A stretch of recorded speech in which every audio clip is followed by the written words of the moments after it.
Halo teman-teman, minggu ini kita akan membahas bagaimana cara menginstal data table baik itu di server side ataupun di client side. Sebelum kita masuk materi, perkenalkan, nama saya Yasa. Saat ini saya bekerja sebagai web developer di salah satu perusahaan di Bali. Teman-teman silakan dulu pasang Bootstrap 5-nya ya.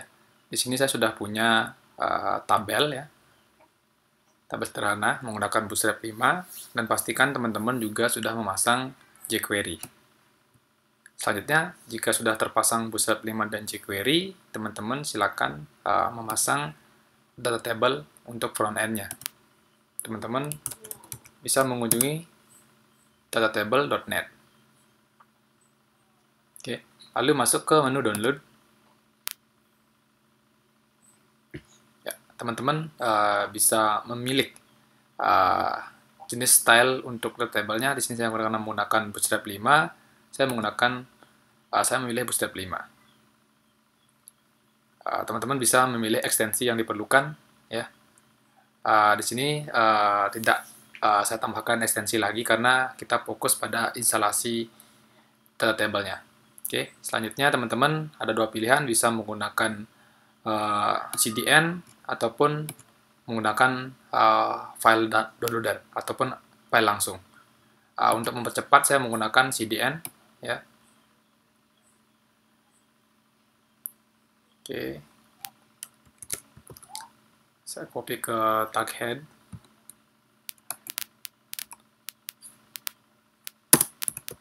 Ya. Lalu JavaScript-nya. Oke.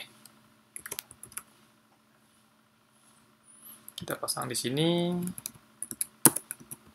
Oke. Mungkin kita membuat script baru ya.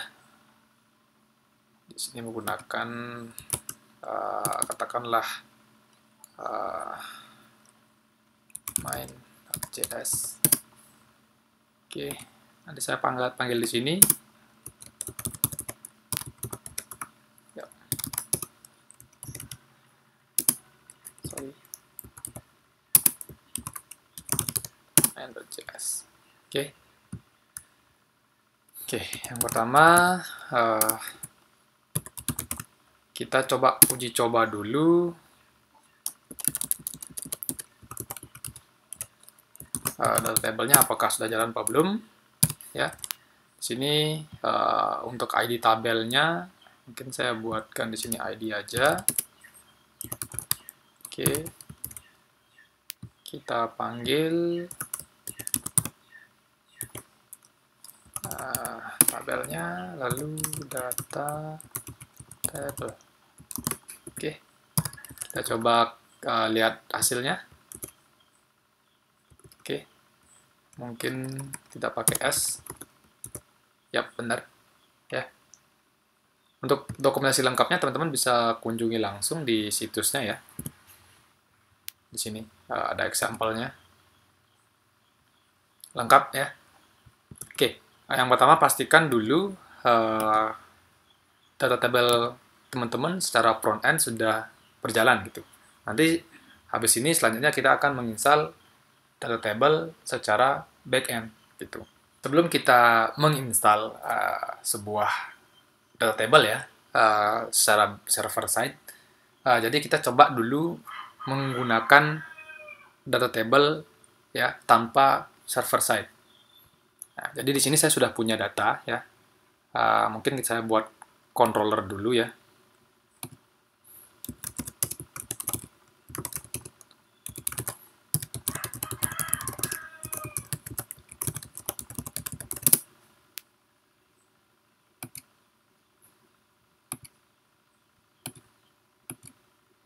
Oke.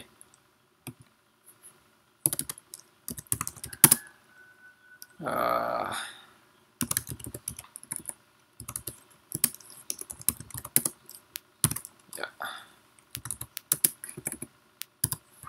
Kita rubah di rootnya dulu.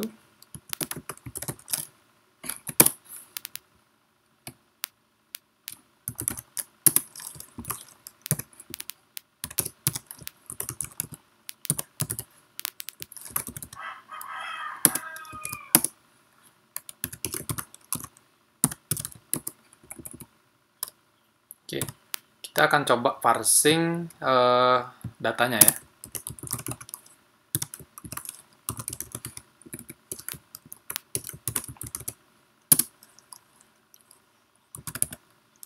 Oke.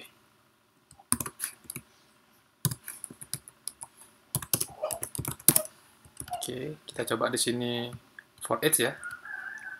Sebelumnya kita tambahkan dulu with, karena ini ada data yang berelasi ya. With rule.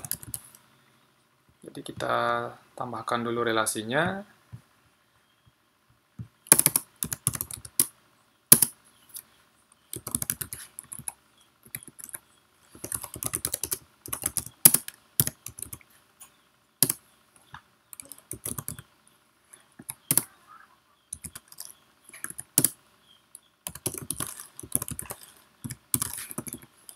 Oke. Coba kita sekarang buatkan bodinya. Oke, kita harus loop di sini. Users.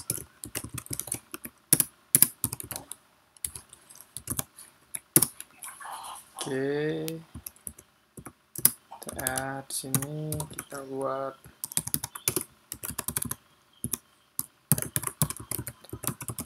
untuk mencetak angkanya ya, untuk penomorannya ya. Di sini mungkin saya perlu name-nya. Lalu di sini saya perlu emailnya. Lalu di sini saya perlu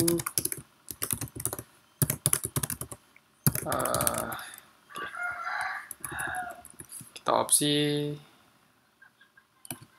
mungkin kita buat static dulu sama delete. Kita cek tes. Oke, sepertinya al tidak ada. Mungkin di sini saya pakai get aja. Oke, sudah ya. Nah, ini tanpa menggunakan data table. Gitu. Nah, jadi ketika kita melakukan search itu hanya mencari data yang ada di front end. Ya, ini sekilas baik-baik saja. Ya, mungkin kita coba dulu datanya, kita tambahkan.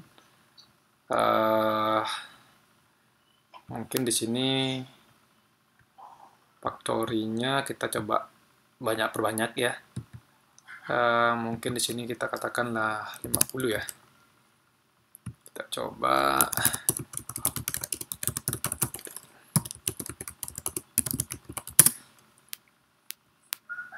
Oke, kita refresh. Ya. Oke, jalan.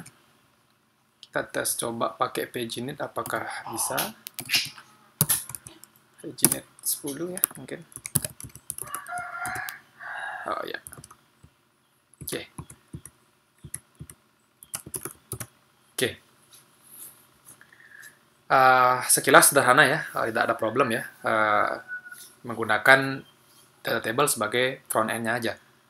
Nah, tetapi jika datanya ini ada ribuan, bahkan ada jutaan, jadi tanpa disadari, query teman-teman ini akan mengquery seluruhnya 1000 data yang ada di database, lalu dimasukkan ke front end, lalu baru dipecah-pecah menjadi beberapa page.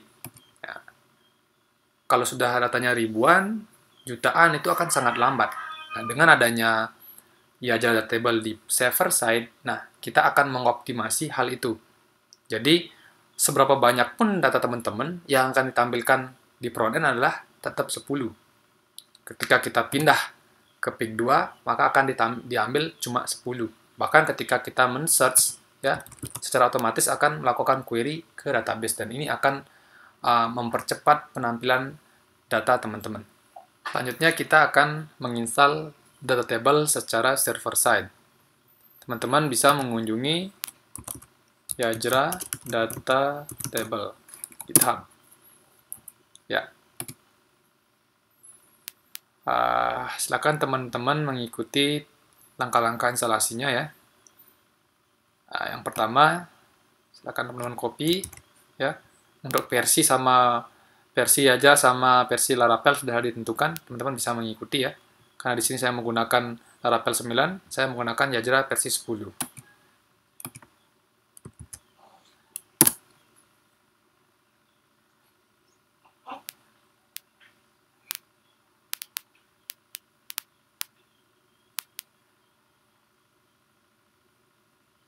Oke. Ya. Untuk Yajranya sudah terinstall. Nah, sekarang kita membuat konfigurasi dulu. Jadi konfigurasinya itu ada dua tahap. Tahap pertama di front end dan tahap kedua di back end. Oke. Pertama-tama kita hapus dulu yang datanya ya. Karena tidak menggunakan data seperti ini. Kita hapus dulu. Ini juga kita hapus bodinya. Kita biarkan bodinya kosong ya. Oke. Selanjutnya konfigurasinya di sini.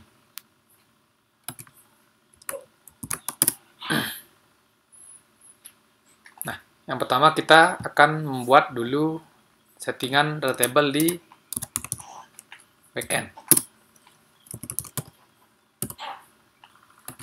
Oke, selanjutnya kita membuat query ya. Kita query kita menggunakan relasi, kita panggil relasinya. Kita coba order by name-nya ya. Ya berurut. Ya, di sini kita tidak akan menggunakan get ataupun paginate ataupun parse ya. Kenapa? Itu nanti kita akan bahas di sesi kedua, yaitu studi kasus data table. Ya, kita return data table ya, lalu of query. Nah, untuk fungsi metodenya teman-teman bisa kunjungi langsung di sini, lihat fungsi-fungsi yang sudah tersedia. Ya, banyak sekali, ada eloquent, query, collection, banyak sekali. Saya menggunakan fungsi yang off aja, biar langsung menyesuaikan apakah dia eloquent ataupun dia menggunakan query builder, biar otomatis terbaca. Selanjutnya kita menambahkan auto numbering ya, add index column ya. Lalu kita akan menambahkan sebuah tombol opsi ya. Biasanya kalau dalam CRUD selalu ada tombol edit ataupun delete. Kita tambahkan kolomnya ya, namanya lah opsi.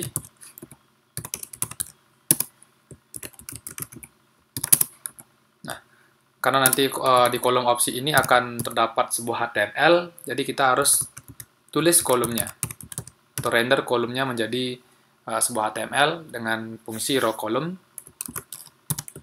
lalu nama kolomnya, lalu kita make true.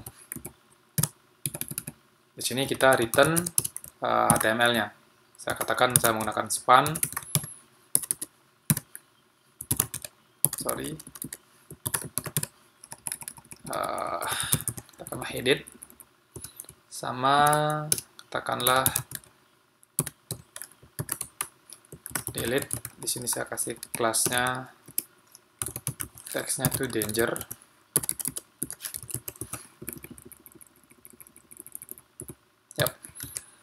Ya, karena di sini kita akan memanggil relasi ya. Jadi kalau kita menggunakan op ini, kita harus memetakan relasinya. Terutama teman-teman yang tidak memakai method get. Ya, harus dipetakan. Lalu kita akan membuat di sini edit column ya, kita edit kolomnya. Jadi nama relasinya baru nama kolomnya. Function data, lalu kita return. Kita panggil nama relasinya plus nama kolomnya. Nah, untuk di di server side konfigurasinya sesederhana ini ya. Ini nama kolomnya akan menyesuaikan dengan nama tabel yang ada di database teman-teman. Jadi kesannya kalau ada perubahan terkait pengolahan data di tabel teman-teman, teman-teman tinggal panggil nama kolomnya lalu edit nama kolomnya. Oke, selanjutnya kita registerkan di rootnya, ya. Kita namakan di sini tabel. Di sini tabel. Kita masuk ke sini. Saya akan panggil input tipe hidden saja untuk mengenerate URL-nya. Saya katakan tabel URL, lalu value-nya saya panggil root-nya. Saya belum isi name, saya akan kasih name, gampang. Namanya tabel. Kita isi di sini namanya tabel. Oke, good. Selanjutnya kita konfigurasi di data table-nya. Ya. Jadi awalnya teman-teman hanya menggunakan tabel seperti ini, ya. Sekarang kita isi konfigurasinya. Nah, konfigurasinya lumayan banyak. Jadi saya akan kunjungi GitHub saya, ya. Dan saya sudah menulis helpernya biar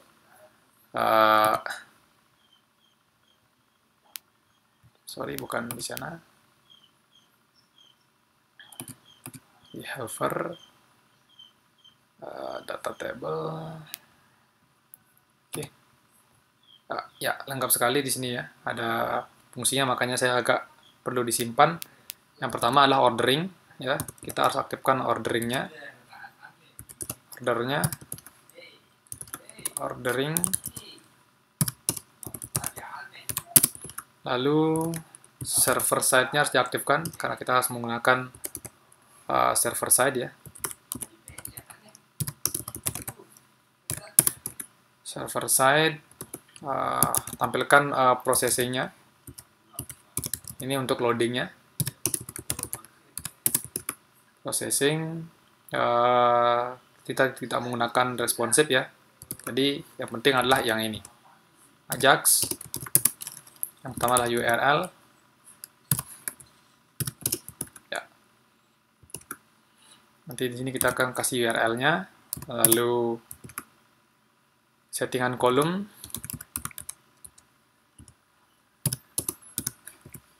lalu lagi satu adalah kolom depth. Yep. Nah, setelahnya settingan seperti ini, ya. Jadi nanti data table ini akan menggunakan Ajax untuk query-nya ke database. Oke, di sini saya sudah men-setting tabelnya, ya. Selanjutnya kita panggil tabel URL tick value, ya. Kita dapat, ya. Sekarang baru settingannya. Settingan cuma banyak juga, ya. Jadi kita akan mengenerate dulu auto numbering untuk penomorannya, ya. Hetero index yang ini akan terhubung sama yang ini, ya. Selanjutnya baru kita konfigurasi untuk kolom yang ada di table, yang ada di tabelnya. Jadi saya punya kolom yang pertama, di sini ada urutannya adalah name, email, role. Jadi datanya adalah name, name-nya adalah name. Ya, ini berhubungan sama database, ya. Jadi kalau di kolom tabelnya namanya name, maka teman-teman harus memetakan di sini namanya name. Yang kedua, datanya ini adalah email, ya. Kolom name-nya adalah email. Email. Ya. Terus yang kedua, role. Di sini samakan, ya. Yang role titik name, berarti di sini role titik name. Itu pula name-nya juga role titik name. Kenapa harus seperti ini? Karena pemanggilan relasinya, ya. Kalau di PHP itu tanda panah, ya. Kalau di JavaScript untuk JSON-nya kita menggunakan tanda titik, role titik name gitu. Oke. Nah, kolom depth kita nggak perlu konfigurasi aja, cukup sampai sini aja dulu, biar tidak terlalu banyak ya. Lalu yang kedua, opsi. Ya, yang ini. Oke. Opsi. Sorry, name-nya itu opsi. Kita tidak perlu ada orderable dan tidak perlu searchable-nya agar tidak dicari di database. Kalau kita isi seperti ini, maka kolom opsi ini tidak akan dicari di database. Oke, kita coba, kita tes, refresh, sip. Ya. Nah, ini per 10 diambil. Ya. Yap. Nah, udah. Untuk instalasi Yajar Data Table plus juga konfigurasinya sudah berhasil. Sekian ya untuk tutorial bagaimana menginstal data table ya. Overall memang sederhana seperti ini. Kita menggunakan data table di server side, tetapi ini powerful. Kenapa ya? Saya mengatakan powerful. Di awalnya saya juga menggunakan data table hanya di front end saja, gitu. Ya, kesulitannya adalah ketika datanya sudah mulai puluhan ribu, bahkan sampai jutaan. Nah, dengan bantuan data table ini yang di server side ya, jadi penampilan datanya lebih cepat gitu, karena yang ditampilkan itu cuma per 10 gitu. Lalu kenapa kita menggunakan paginate aja di server side, di controllernya, lalu kita di front end cukup menggunakan data table aja. Nah, kendalanya adalah di pas menggunakan search, karena kalau kita hanya menggunakan paginate aja, data yang diambil dari server itu cuma 10 aja, tidak bisa menggunakan full API yang diperlukan oleh data table secara front end. Makanya kita perlu menggunakan Yajar data table untuk server side-nya dan data table di front end-nya. Jadi ini akan matching antara API di front end sama di back end itu saling terhubung gitu. Oke, sekian video untuk bagaimana cara menginstal table server side di front end. Semoga video ini sangat membantu.